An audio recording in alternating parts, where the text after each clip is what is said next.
I've read this, and it could be maybe somebody just reported it was a lie at one point in time that you didn't want kids. Where are you on kids now? I don't want them. You don't? No, and I'm still there. I'm 47. I don't have them. You don't want a little Johnny? So or Joanna? That's great, and that's usually what everyone says. And I got to tell you, it's not the easiest out there because a lot of why we're here is to reproduce. Mm-hmm. I have a certain curiosity about life, and I also know the investment that it takes. Mm-hmm. And my biggest fear is, as someone who's driven, many times stubborn and selfish, I try to approach the world with kindness and curiosity, but I don't think I'm personally ready, nor will I ever be, to invest the time it needs to be a great parent, because I want to live life for all it is. And I still have a lot to do, and I still want to do a lot. I have a wonderful partner I do it with. We've had open conversations about this. We share the same values.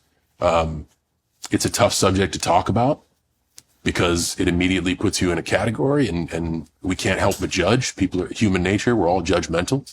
I'd like to believe that I operate under the construct that everyone's okay living their life. And I can tell you this is not like a knee-jerk reaction. Mm-hmm. I've thought long and hard about this, even as my youngest ages, like 15, 16, I remember thinking about it.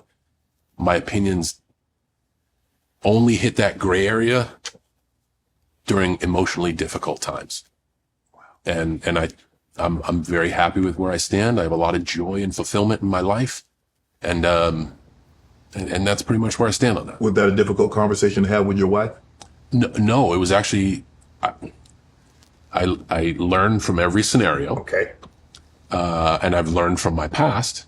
Yeah, because you had a reality show, right? I did. And it would play. Oh man. So no. Again, I don't regret that. Okay. I look back on that fondly because it really showed me who I was. Oh, okay. So when I begin, I got knocked off the bike. That's okay. I love.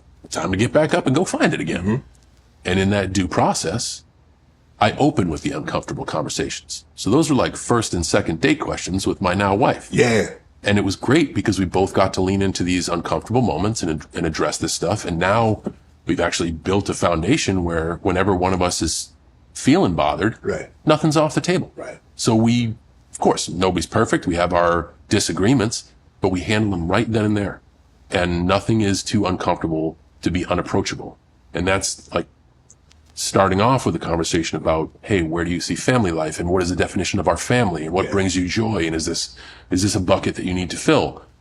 Those conversations have helped me, at least personally, and her, forge a path together as a team. You show up and like, this is about to be the shortest date in the world. Where are you on?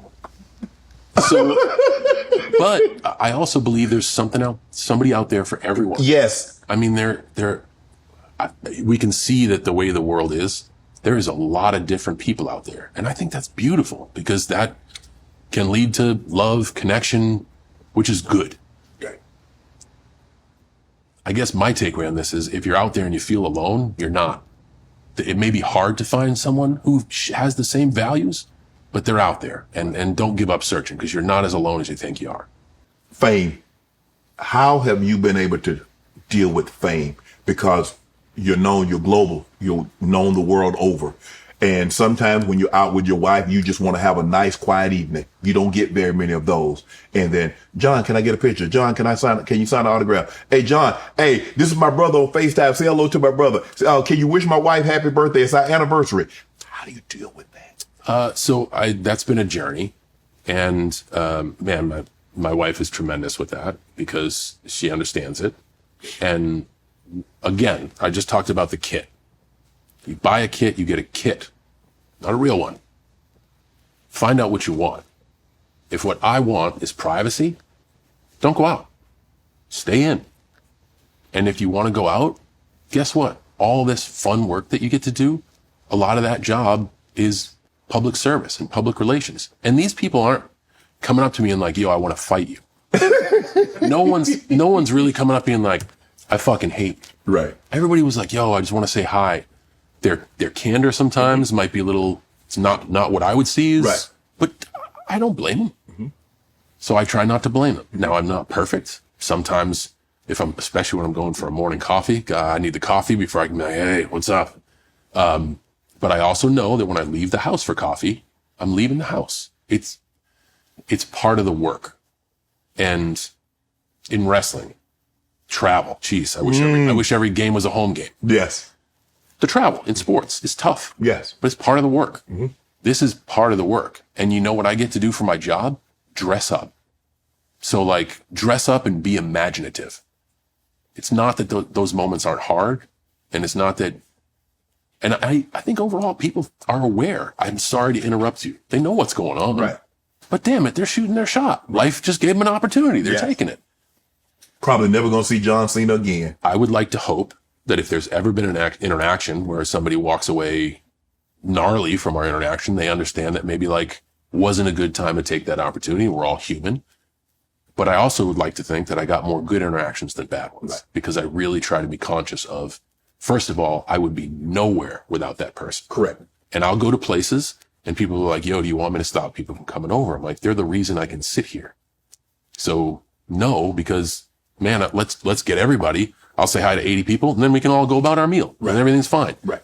But normally people are respectful. They're excited, and it only takes a few seconds. The biggest thing is like, if I'm going to the bathroom, that's tough. Yeah. We ain't shaking no hands. Don't be daffing. Stop all that talking too. But again, people don't know. So I'll literally. What you mean you don't know? You ain't supposed to talk to nobody in the bathroom, John. I know, man. Not at the urinal. I know. So I'll take a second. I used to be real confrontational, but now I'll take a second as the business is going on. Yeah.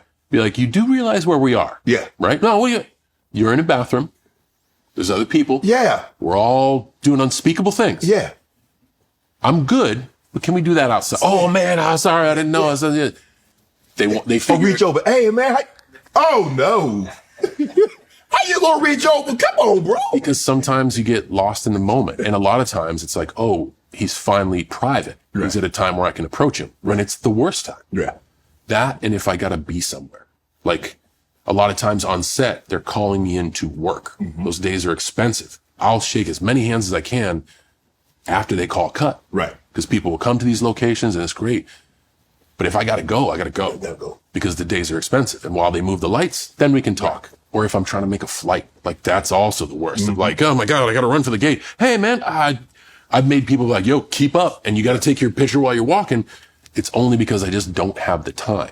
And I'd like to think that any other human being can understand like, oh shit, maybe he just didn't have the time. And if they don't, again, I'm in customer service and I lose that customer. Hopefully I get opportunities to do good work and earn them back. Right. I'm gonna get you out of here on this one. I think, want to join Club Shay Shay? Become an official member by hitting that subscribe button, where you never know who's going to be joining us for drinks and conversation.